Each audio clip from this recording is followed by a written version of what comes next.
प्यारे बच्चों, आज हम कक्षा 8 हिंदी व्याकरण में शब्द विचार का अभ्यास सीखेंगे और उसे याद करेंगे। प्रश्न नंबर 1 से 5 परिभाषा से संबंधित प्रश्न हैं। इनके उत्तर मैं आपको लिखकर भेज दूंगा। इसके बाद बच्चों सही विकल्प पर ठीक का निशान लगाइए। नंबर 1, शब्दों की रचना किस से होती है?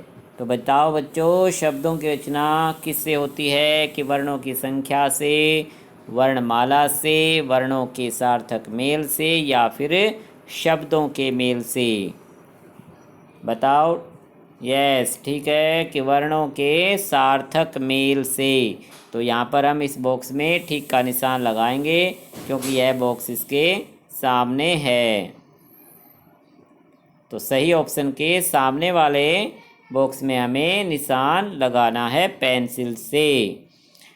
नेक्स्ट है, जो शब्द हिंदी में संस्कृत से ज्यों के त्यों लिए जाते हैं, यानी जैसे वो संस्कृत भाषा में प्रयोग हैं उसी के समान हिंदी में प्रयोग किए जाते हैं, वे कहलाते हैं तत्सम, तद्भव, देशज या विदेशी। क्या कहलाते हैं?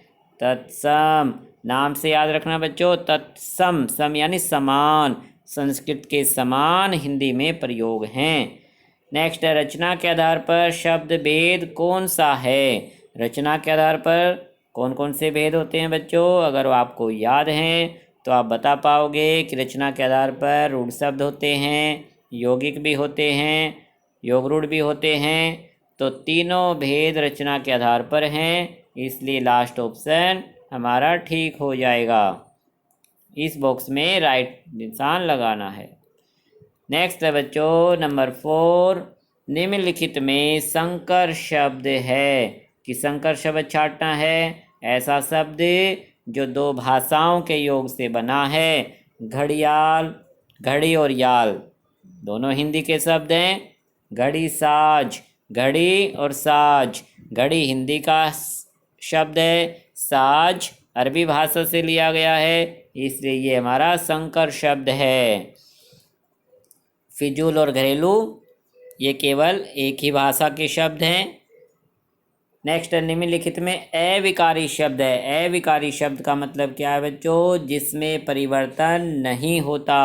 तो इनमें कौन सा अविकारी शब्द है? यस, धीरे धीरे। धीरे धीरे शब्द को यूं का यूं प्रयोग करेंगे, उस पर लिंग, वचन, कारक, काल का कोई प्रभाव नहीं पड़ता। जबकि रंगीला शब्द एक विशेषण है किसी का, रंग से रंगीला बनता है तो रूप बदल जाता है। आगरा एक स्थान है, आगरा में, आगरा पर, तो उसका रूप बदल जाता है। तुम्हारा तुम से बना शब्द है, सर्वनाम शब्द है। केवल धीरे धीरे एक ऐसा शब्द है जो कि क्रिया विशेषण के रूप में प्रयोग होता है और अविकारी शब्द है। नेक्स्ट बच्चों, निम्नलिखित वाक्यों में रिक्त स्थानों की पूर्ति कोष्ठक में दिए गए उचित शब्द से कीजिए। कि हमें ब्रैकेट्स में कुछ शब्द दिए गए हैं, वहाँ से हमें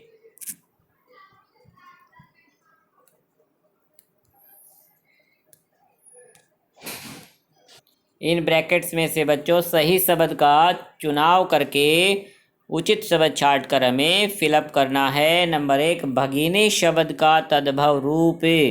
कि भगिनी संस्कृत का शब्द है और उसका तद्भव रूप बहन, बहन शब्द यहाँ आ जाएगा। टिकट घर शब्द खालिस्तान शब्द कहलाता है। टिकट घर दो भाषाओं के योग से बना शब्द है बच्चों। टिकट अंग्रेजी का शब्द है, घर हिंदी का, तो यह क्या है हमारा? संकर शब्द, इसमें आएगा संकर।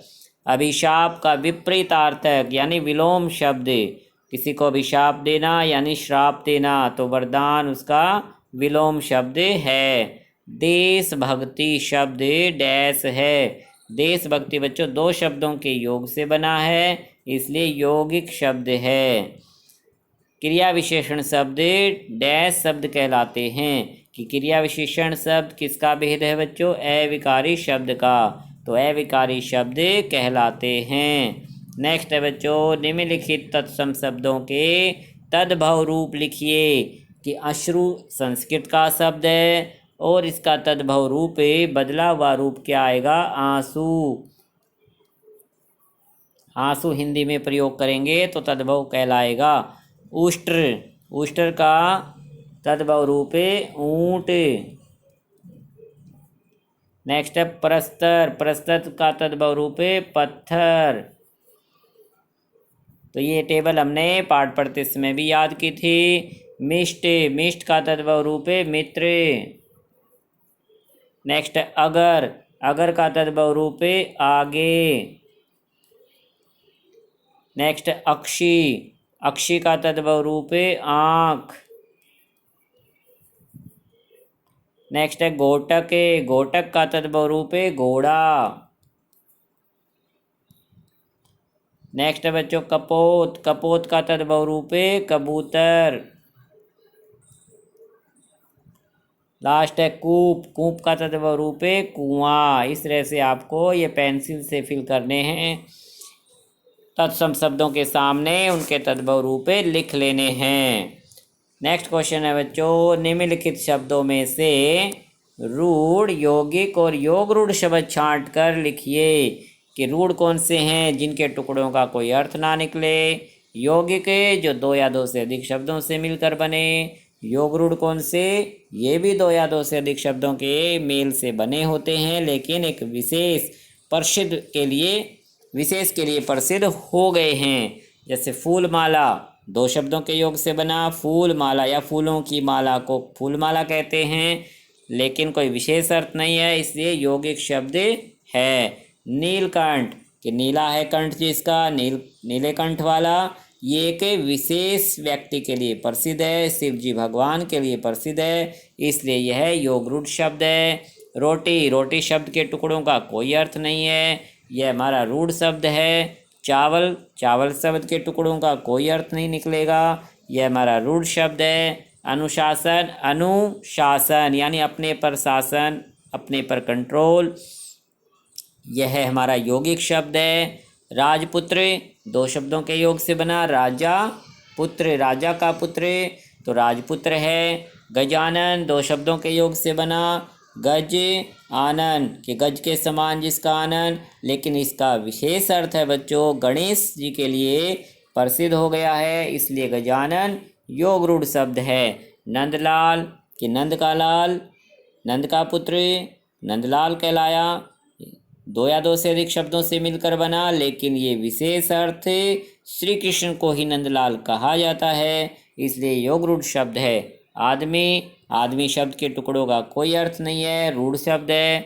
स्कूल भी रूढ़ शब्द है। एक दंत कि एक दांत वाला गणेश जी के लिए प्रसिद्ध शब्द है इसलिए यौगिक होते हुए भी योग रूढ़ शब्द है। पाठशाला। पाठ प्लस शाला यानी पाठशाला दो शब्दों के योग से बना है, सभी स्कूलों को पाठशाला कहा जाएगा इसलिए कोई विशेष के लिए प्रसिद्ध नहीं है, केवल यौगिक शब्द है। यौगिक शब्द में आएगा पाठशाला। नेक्स्ट है बच्चों, निम्नलिखित शब्द विकारी हैं या अविकारी उनके वर्ग में लिखिए। विकारी जिनमें परिवर्तन हो जाए, अविकारी जिनमें परिवर्तन न हो। कि माता।